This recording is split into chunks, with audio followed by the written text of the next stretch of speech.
दोस्तों नमस्कार। स्वागत है आपका हमारे इस यूट्यूब मंच पर। दोस्तों, जिस प्रकार से रगों में गर्म सिंदूर बहाने की बात हो रही है, उससे एक तरफ वैज्ञानिकता का ह्रास तो हो ही रहा है, साथ साथ चुनावी रूप से रगों में सिंदूर दौड़ाने की कोशिशें और इस तरह की अवैज्ञानिक बातें करने का, कम से कम जिस राज्य को प्रधानमंत्री खुद सरस्वती की देवी का राज्य कहते हैं और विद्या का राज्य कहते रहे हैं, उस राज्य के चुनाव पर कितना असर पड़ेगा, इसको लेकर अब स्वाभाविक है कि मंथन का दौर शुरू हो गया है। इस बात में अब कोई दो राय नहीं कि भारतीय जनता पार्टी ऑपरेशन सिंदूर का बिहार चुनाव में फायदा उठाना चाहती है। और फायदा उठाने की जो ये कोशिशें हैं, वो कोशिशें, चूंकि सबसे पहला राज्य बिहार है जहां चुनाव होने हैं, तो वहां वो कोशिशें बीजेपी की राजनीतिक आदतों के मुताबिक स्वाभाविक ही मानी जा सकती है। लेकिन सबसे बड़ा सवाल यह है कि आखिर ऑपरेशन सिंदूर का चुनावी फायदा कोई खास राजनीतिक दल यदि उठाना चाहता है, तो क्या वो उठा पाएगा? बड़ा सवाल यह है कि सेना के शौर्य का राजनीतिक इस्तेमाल, उससे भी बड़ा सवाल बिहार जैसे राजनीतिक तौर पर बेहद जागरूक राज्य में तमाम मूलभूत मुद्दों को पीछे छोड़ते हुए सेना के शौर्य के राजनीतिक इस्तेमाल और राजनीतिक लाभ की कथित कोशिशों को आखिर जनता किस तरह से स्वीकार करेगी। इस सवाल के इर्द गिर्द जब पूरी राजनीति घूमेगी, तो कहीं बीजेपी की कोशिशों का नुकसान नीतीश कुमार को तो नहीं हो जाएगा? याद कीजिए 1999 का लोकसभा चुनाव, करगिल के युद्ध के दरमियान वो चुनाव हुआ, युद्ध के बाद वो चुनाव हुआ और करगिल युद्ध के नाम पर खुलकर तो नहीं वोट मांगे गए, लेकिन करगिल युद्ध के नाम पर अंदर खाने एनडीए के राजनीतिक कार्यकर्ताओं ने उत्तर भारत में उसे भुनाने की कोशिशें खूब की। लेकिन नतीजा क्या हुआ? भारतीय जनता पार्टी 98 के लोकसभा चुनाव में भी 182 सीटों पर ही थी और 99 के लोकसभा चुनाव में भी 182 सीटों पर रही। उल्टा उत्तर प्रदेश में 58 से घटकर 29 पर जरूर आ गई थी। रही बात बिहार की, तो बिहार में भारतीय जनता पार्टी उस वक्त अविभाजित बिहार, यानी बिहार झारखंड जो एक ही राज्य हुआ करता था, वहां 18 से बढ़कर 23 जरूर हो गई थी, लेकिन वो 23 क्या वो करगिल के बूते हुई थी? क्या करगिल के चुनावी लाभ लेने की कोशिशों के बूते हुई थी? जी नहीं।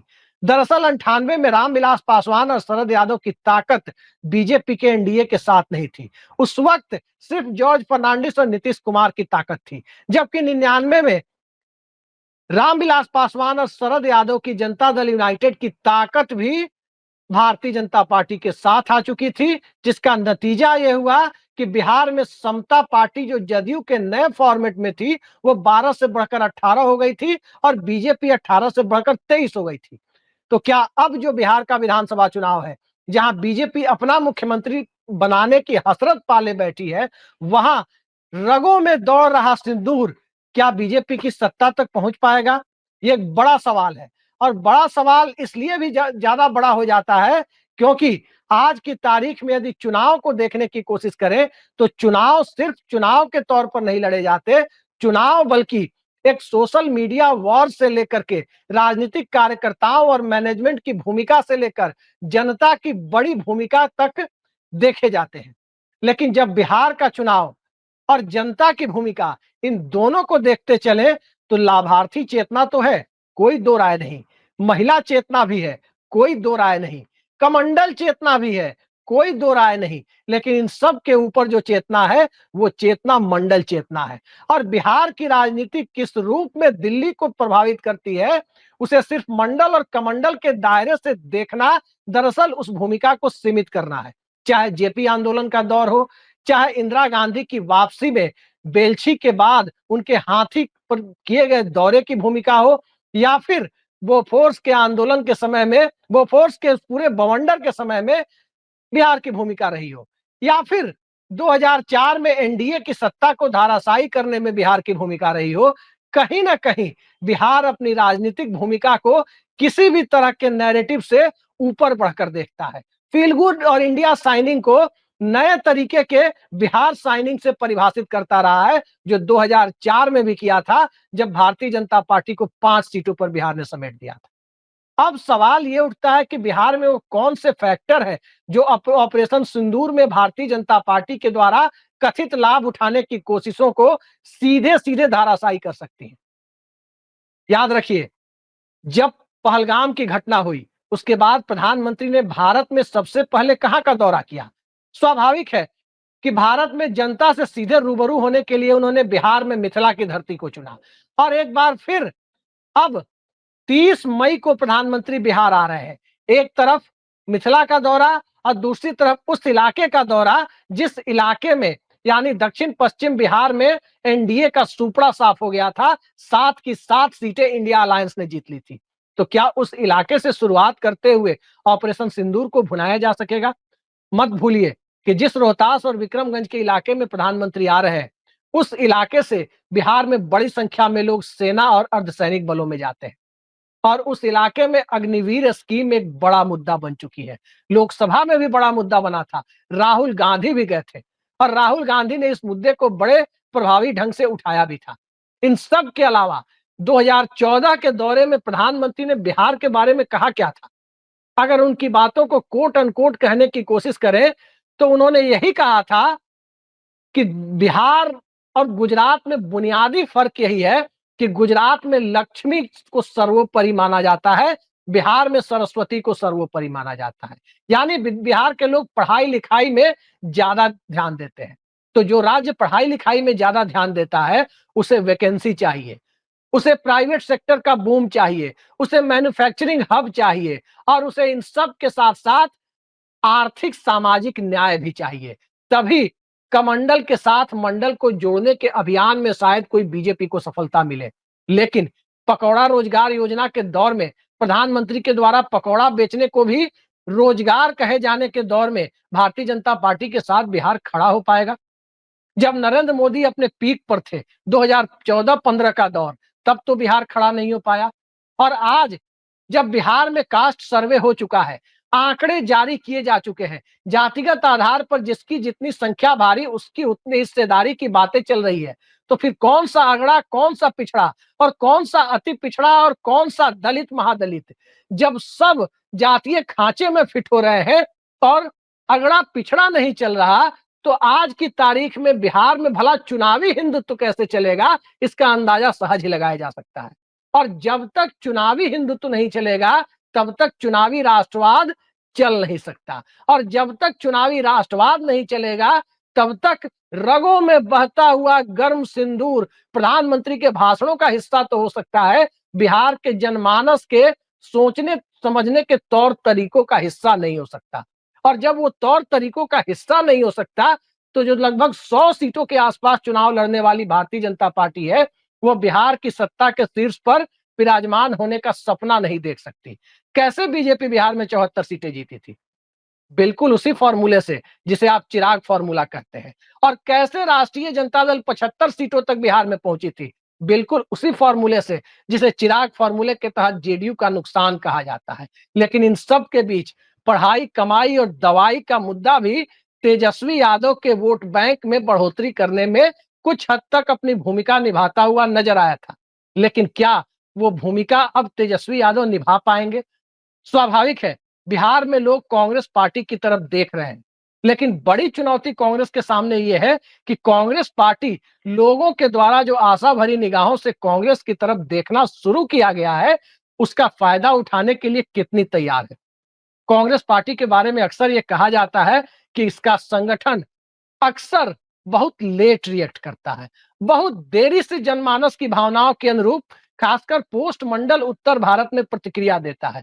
तो क्या बिहार इतनी स्लो प्रतिक्रिया के लिए तैयार रहेगा? स्वाभाविक सी बात है कि तैयार नहीं होगा। और रही बात बिहार की, तो बिहार का चुनाव इस बार का जो दिखाई दे रहा है, ना तो कोई हिंदुत्व, ना तो कोई मंडल, ना तो कोई चुनावी रूप से ऑपरेशन सिंदूर का फायदा उठाने की कोशिशें कहीं जाता दिखाई नहीं दे रहा। बिहार के चुनाव में सिर्फ एक चीजें दिखाई दे रही है, वो ये है कि नीतीश कुमार के पक्ष में कोई माहौल नहीं है, बिल्कुल वैसा ही जैसा 2020 में था। लेकिन नीतीश कुमार के विपक्ष में भी कोई एंटी इंकम्बेंसी नहीं चल रही, ना तो प्रो इंकम्बेंसी है ना ही एंटी इंकम्बेंसी है। रही बात तेजस्वी यादव की, तेजस्वी यादव का जो वोट बैंक है, जो स्थापित वोट बैंक है, वो मोटे तौर पर उनके साथ बना हुआ है। रही बात भारतीय जनता पार्टी की, तो भारतीय जनता पार्टी के साथ जो वोट बैंक है उसका क्षरण हुआ है। और क्षरण किस रूप में हुआ है? नरेंद्र मोदी भी अब चुनावी हिंदुत्व के नायक की जगह एक जातीय ढांचे में फिट होते हुए दिख रहे हैं। जनता के मुद्दे ऊपर आ रहे हैं और इन सब के साथ साथ भारतीय जनता पार्टी बिहार में कोई प्रभावशाली नेतृत्व, मोटे तौर पर कहें तो देवेंद्र फडणवीस और योगी आदित्यनाथ की तरह का कोई चेहरा सामने नहीं रख पाई है जो नरेंद्र मोदी के कम होते हुए आभा मंडल के बीच बिहार में अपना नया आभा मंडल जगा सके। क्योंकि ये वही बिहार है जहां लालू यादव के प्रभाव को कम करने के लिए अटल बिहारी वाजपेयी सरकार में जॉर्ज फर्नांडिस ने, एनडीए के उस वक्त के संयोजक ने नीतीश कुमार के लिए रेल मंत्रालय का जुगाड़ किया था और रेल मंत्रालय के ग्लैमर ने नीतीश कुमार को गैर यादव पिछड़ों के एक चेहरे के तौर पर उभरने में बड़ी मदद दी थी। आज कौन है बिहार में? नंबर 1 से नंबर 10 तक तो नरेंद्र मोदी है और जनता के बीच यही सवाल होता है कि भाई नरेंद्र मोदी प्रधानमंत्री पद संभालेंगे या मुख्यमंत्री बनने तो नहीं आ जाएंगे बिहार में? स्वाभाविक है वो मुख्यमंत्री बनने नहीं आएंगे और जब मुख्यमंत्री बनने नहीं आएंगे तो बिहार किसी मोहन यादव मॉडल को, किसी भजन लाल शर्मा मॉडल को स्वीकार करने की स्थिति में न कभी रहा है और न कभी हो सकता है। और इसी मॉडल को आगे बढ़ाने का नतीजा ये था कि कांग्रेस पार्टी 70 और 80 के दशक में बिहार में धीरे धीरे अपना जनाधार खोती चली गई। नेतृत्व की जगह दिल्ली से नेतृत्व थोपे जाने और मुख्यमंत्री थोपे जाने का जो नुकसान कांग्रेस को हुआ वो सत्ता में रहते हुए हुआ। भारतीय जनता पार्टी को जो नुकसान हो रहा है वो सत्ता की स्टेपनी रहते हुए हो रहा है। यानी सत्ता मिली नहीं लेकिन सत्तावादी मानसिकता भारतीय जनता पार्टी पर बिहार में हावी होती चली गई। तो ऐसे में ऑपरेशन सिंदूर की भूमिका क्या? चुनावी रूप से ऑपरेशन सिंदूर के चुनावी लाभ की गुंजाइश कितनी? और इन सब से आगे बढ़कर देखें तो ऑपरेशन सिंदूर के सहारे जातीय राजनीति के सबसे बड़े प्रयोग स्थली में जातीय गणना के बाद का पहला विधानसभा चुनाव किसी ऑपरेशन सिंदूर के मुद्दे पर बीजेपी लड़ लेगी। प्रधानमंत्री का दौरा चुनाव जिता देगा, अमित शाह की चाणक्य नीति चुनाव जिता देगी। ये बात कल्पनाओं सी लगती है लेकिन सियासत में चमत्कार होते रहते हैं और चमत्कार याद रखिए लिफ्ट में नहीं होते। लिफ्ट भारी वजन उठाने से कई बार मना कर देती है। बड़े बड़े नेताओं के भारी वजन को बिहार के लिफ्ट ने कई बार उठाने से मना किया लेकिन क्या बिहार की जनता ने गुजरात लॉबी का बोझ उठाने से भी मना कर दिया है? क्या बिहार की जनता को गोदी मीडिया और गोदी सेठ वाली मानसिकता की सरकार भारतीय जनता पार्टी के द्वारा लाने की जो कथित कोशिशें हैं, क्या उसमें बिहार अपने आप को पीछे हटाता हुआ एक बार फिर दिख रहा है? देखते हैं क्या होता है। लेकिन बिहार की परिस्थितियां इस लायक नहीं है जहां चुनावी हिंदुत्व और चुनावी राष्ट्रवाद ऑपरेशन सिंदूर के कलेवर में परोस करके किसी राजनीतिक दल या गठबंधन के द्वारा पेश किया जाए तो उसका फायदा हो जाए। ये बात जरूर है कि आज अगर ऑपरेशन सिंदूर का फायदा उठाने की स्थिति में भारतीय जनता पार्टी होती, उसके थिंक टैंक को थोड़ा भी भरोसा होता तो वो नीतीश कुमार की पिछलग्गू नहीं होती। आज भी चुनाव जीतने के लिए उसके पास नरेंद्र मोदी की रगों में बह रहा गर्म सिंदूर नहीं बल्कि नीतीश कुमार के रूप में उधार का सिंदूर चाहिए और उस उधार के सिंदूर के साथ ही बीजेपी बिहार में चुनाव लड़ने की जहमत उठा पा रही है। आने वाले वक्त में क्या नीतीश कुमार बीजेपी को इस लायक भी छोड़ेंगे? देखते जाइए। प्रधानमंत्री के दौरे के बाद जो मोमेंटम बनाने की कोशिशें हैं, जो झंझारपुर के दौरे से तो नहीं बनी, विक्रमगंज के दौरे से कितनी बनेगी, इसको लेकर के अभी से कयासबाजियों का दौर जारी है। वैसे उम्मीद बहुत ज्यादा दिखाई नहीं देती क्योंकि ये बिहार है। याद रखिए, मैं फिर दोहरा रहा हूं कि क्योंकि ये बिहार है। आज के लिए इतना ही। नमस्कार।